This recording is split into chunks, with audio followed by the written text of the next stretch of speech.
As midsummer hits, the peaches start coming into all the grocery stores and farm stands and farmers markets around, and I am instantly excited to buy them and make so many great things with them. I love peach season, and I know I say I love about every fruit season, and while I do, peaches are really one of my favorites. They're so different than what you can get at other times of the year, and when they are at their peak ripeness, it is the best time to use them. These peach crumb bars are just absolutely amazing. They're a little bit of a take on like a peach crumble and a little bit more like a bar cookie, and put together they are just absolutely amazing. And I know you guys are gonna love this recipe. It is super simple, super delicious with the peak flavor of summer. To start, you just wanna cream together your butter and sugar. Just cream it until it's well mixed. A lot of times that's creaming it longer than you think. Once the butter and sugar is creamed, you just want to add your egg yolks. For this, you're really almost making a shortbread type crust, and so you just want the yolk. The white would really just puff it up and make it too cakey. Once your egg yolks are incorporated, you can just add in your vanilla. I love vanilla, and really every baked good is just a little bit better with some vanilla extract. Mix that in, and then you can sift together your dry ingredients. Put your flour, your baking powder, and a little bit of salt right into your sifter and then sift it through. Then you can just add that all to your creamed mixture. Mix that until it's completely combined. Next, you just want to line your baking pan with some foil. I know this extra step just sounds like something you may not want to do, but it really only takes a couple seconds and it makes it so easy and clean up a breeze. But to take these bars out of the pan with a foil sling is so great. And as an added bonus, I use the foil sometimes in the oven to cover up the top if it's getting too dark. So just line the pan with some sheets of aluminum foil, just fold it over so they fit in.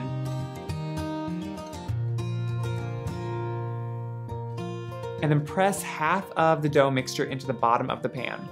I find it easy just to put little mounds of the dough all around the bottom of the pan and then just press it all together. You can do whatever works best for you. It's really a perfectly soft dough, so it presses in so easily. Once it's pressed into the middle, just put the other half of the dough into a small bowl and then place both the pan with the pressed in dough and the extra dough in the freezer for a little bit. Since there's quite a bit of butter in this shortbread type crust, it's best just to put it in the freezer so it firms up before baking. And while it's in the freezer, you can just slice up your peaches. You just need a couple peaches for this. And depending on their ripeness, it can make kind of a difference on how they work in the actual bar. But I find if they're slightly soft to the touch, that's just about perfect. A great way to tell if a peach if it's ready is if you pick it up and, I know, believe it or not, but if it smells like a peach, it's great to use. If they have no smell, they probably won't really have any flavor when you bake them either. So it's best to let them sit on your counter for a few days before you would use those. Slice around the perimeter of the peach, you can fill that pit in there and then just twist it apart and pull out the pit. Another way to tell if they're not ripe is if that pit does not pull out easily, they aren't that ripe. Slice them up into fairly thin slices, about a 1/4 inch or less. That's gonna help them bake more evenly. Once you have them sliced thin, your dough should be chilled. So take out the pan and then we can start assembling these wonderful bars. To give this a little bit of extra flavor and a good base for the peaches, I like to put a little bit of jam on the crust first.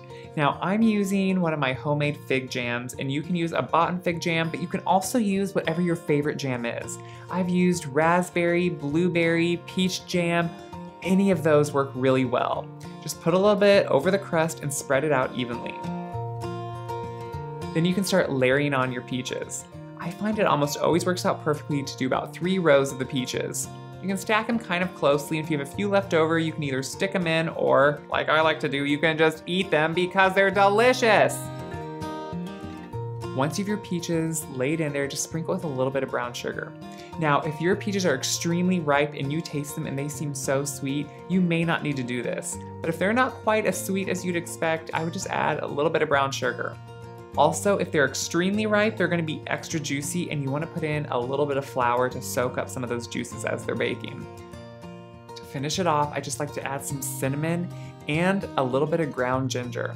This really just gives them a great warm flavor. It's not so much that it overpowers, but just enough that you get a hint of that awesome flavor. Now comes the delicious part that I love. Take the other half of the dough that you reserved and have in the freezer and just start crumbling it in pieces over the top of all these peaches.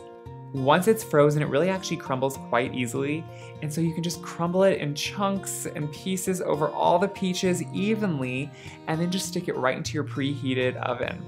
I like to start this on the bottom rack of the oven. Since it's such a thick bar with those peaches in the middle and a layer on the bottom and a layer on top, it's really best to start them with a good blast of heat at the bottom of the crust to really get it set from the beginning. Then after a while, after the top just begins to brown, you might want to move them up a little bit, and if the crust browns too much on top, that is the perfect time to have that extra foil sling. Just fold it over, cover the top, and that way it won't get too brown. These take a while to bake, but believe me, they are worth it. When they are done, just take them out and let them cool completely before you take them out of the pan or cut them. If you don't let them cool completely, those juices could just come running out and it won't really cut well at all. If you let them cool completely in the pan, when you take them out and cut them, they are going to be these delicious, beautiful squares of peach crumble bar that, honestly, they really are delicious. I just know you're going to love them. If you like this recipe and this video, make sure to click like below, and the recipe is in the description box below. And if you want more great videos by The Gray Boxwood, make sure to click subscribe and you will be up to date on all the videos that we come out with. If you want the full recipe in a printed off version, make sure to head over to our website, thegrayboxwood.com, and you can get any of our back videos and recipes and all the information right there. Thanks for watching this video, and I hope you're enjoying these peak flavors of summer.